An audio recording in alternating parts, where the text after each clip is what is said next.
Bonjour à tous, je suis Florence Edwige Nanga, je suis tricologue et je suis socio-esthéticienne en cancérologie au CNRAO. La tricologie est la science qui étudie le cheveu et le tricologue ou le tricologiste est juste un expert en santé capillaire.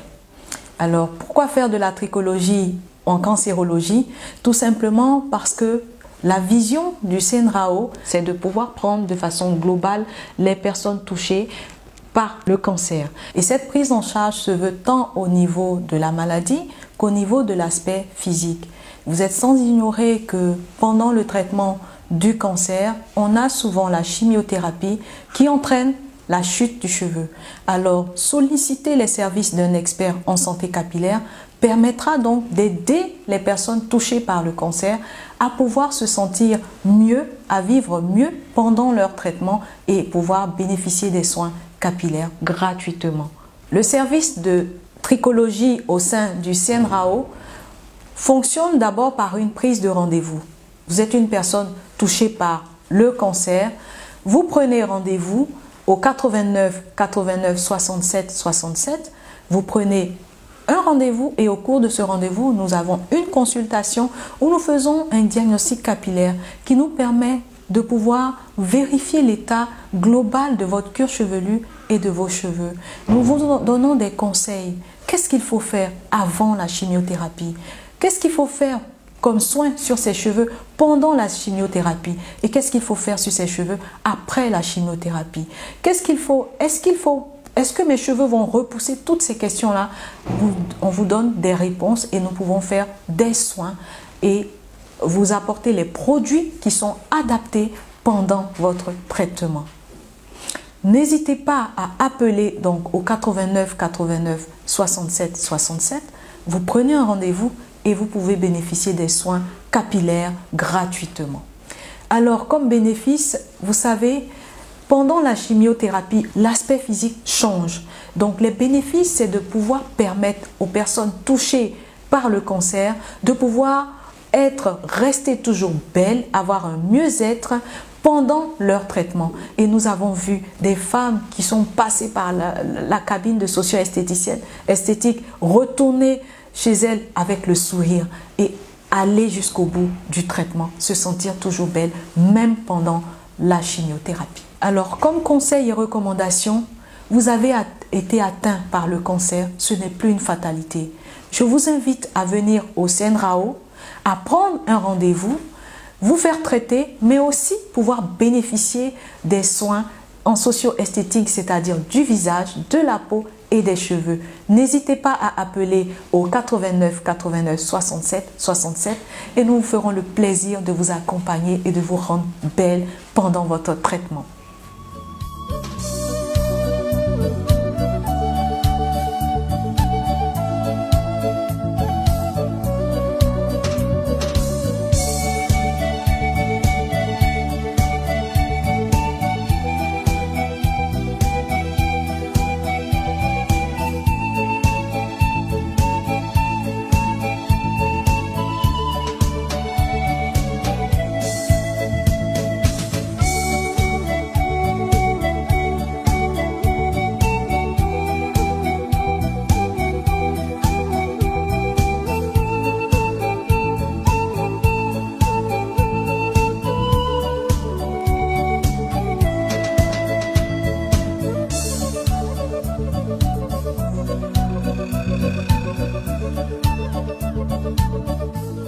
Le conseil que je puis donner à nos mamans, à nos sœurs, c'est de plutôt opter pour ce genre de coiffe. Ce sont des matières qui sont vraiment douces pour le cuir chevelu, qui sont en coton. Je préfère ça par rapport à la perruque parce que la perruque, les cheveux en repoussant vont avoir une alopécie de la couronne, c'est-à-dire la devanture risque de prendre plus de temps à pousser plutôt que tout l'ensemble de la tête. Donc il est mieux de porter ce genre de coiffes qui sont très chic, qui font habiller et qui permettent aux cheveux de repousser correctement. De temps en temps, si vous avez une occasion, vous pouvez porter la perruque, mais le plus souvent, c'est mieux de pouvoir porter ce genre de coiffe.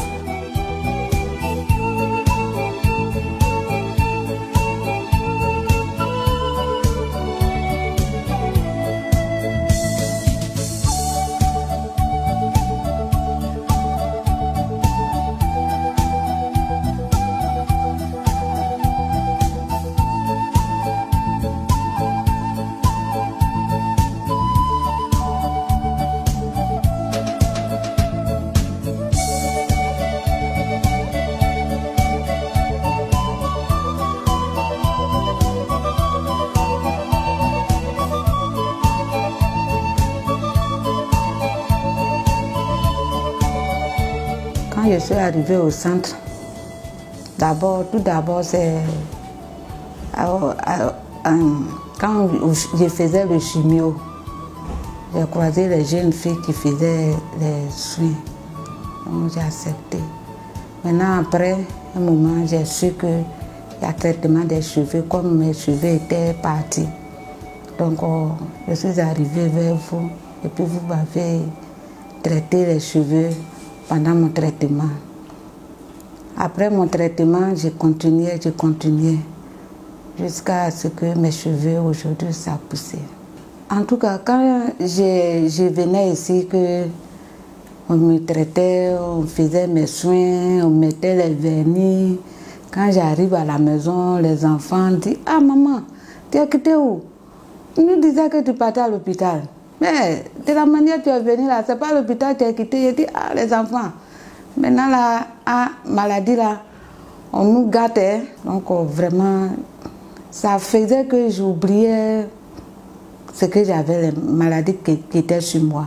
J'oubliais. En tout cas, ça me faisait du bien. En tout cas, ce que je peux dire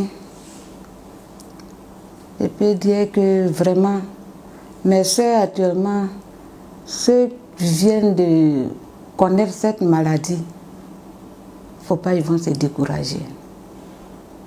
Ils n'ont qu'à continuer à faire le traitement qu'on leur donne.